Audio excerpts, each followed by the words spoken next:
ராம விஜயம் பாகம் 46.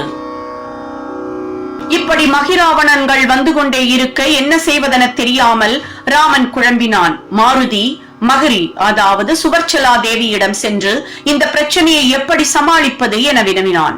அவள் மாருதியை அகிராவணனின் மனைவியான சந்திரசேனை என்பவளை கேட்டால் இதற்கு விடை கிடைக்கலாம் என ஆலோசனை சொன்னாள். அதன்படியே அனுமனும் சந்திரசேனியை சென்று பார்த்து இதற்கான காரணத்தை கேட்டான்.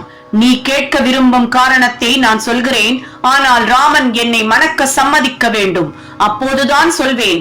நான் ராமனின் அழகில் மயங்கி போய்விட்டேன். நீ மட்டும் அவனை என்னை மணந்து கொள்ள சம்மதிக்க வைத்தால் இந்த பிரச்சனைக்கான விடையை நான் சொல்ல தயார் என சந்திரசேனை சொன்னாள்.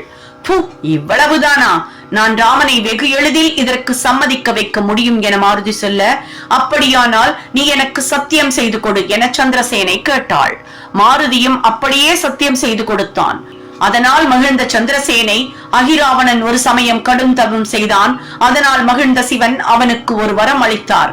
அதன்படி அவனது சகோதரனின் உடலில் இருந்து சிந்தும் ஒவ்வொரு இரத்த துளியும் பாதாளத்தில் அவன் செய்த யாகத்தில் இருக்கும் குண்டத்தில் நிரம்பியிருக்கும் அமிர்தத்துடன் கலந்து ஒரு மகிராவணனை உருவாக்கும் என சொல்லி ஒரு தேனடையில் அடைந்திருக்கும் தேனீக்களையும் அழித்து இந்த தேனீக்கள் அவன் யுத்தம் செய்யும் போது அமிர்தத்தை உருவாக்கும் எனவும் அருள் பாலித்தார். இந்த தேனீக்கள் ஒவ்வொன்றும் ஒரு மலை அளவு பெரியவை. இவைதான் அமிர்தமாகிய தேனை உருவாக்கி அவற்றை மகிராவணனின் ஒவ்வொரு துளி இரத்தத்துடனும் கலந்து அநேக மகிராவணர்களை உருவாக்கி வருகின்றன. எனவே நீ இப்போதே பாதாளத்திற்கு சென்று அந்த தேனீக்களை அழித்தால் அமிர்தம் வருவது தடைபட்டு போகும். அப்போதுதான் ராமனால் மகிராவணனை கொல்ல முடியும் என உரைத்தாள். இதை கேட்டதுமே மாருதி உடனே பாதாள லோகத்திற்கு சென்று அங்கிருந்த அனைத்து தேனீக்களையும் கொன்றழித்தான். அந்த தேனீக்களின் தலைவன் மாருதியை வணங்கி தன்னை மட்டுமாவது உயிர் பிழைக்கச் செய்தால் தான் பிற்காலத்தில் உதவியாக இருப்பேன் என கேட்டுக்கொண்டதால் அதை மட்டும் கொல்லாமல் விட்டான். தேனீக்களை கொன்றதும் ராமனிடம் சென்று இப்போது மகிராவணன் மீது பானம் எய்து அவனை கொல் என சொன்னான்.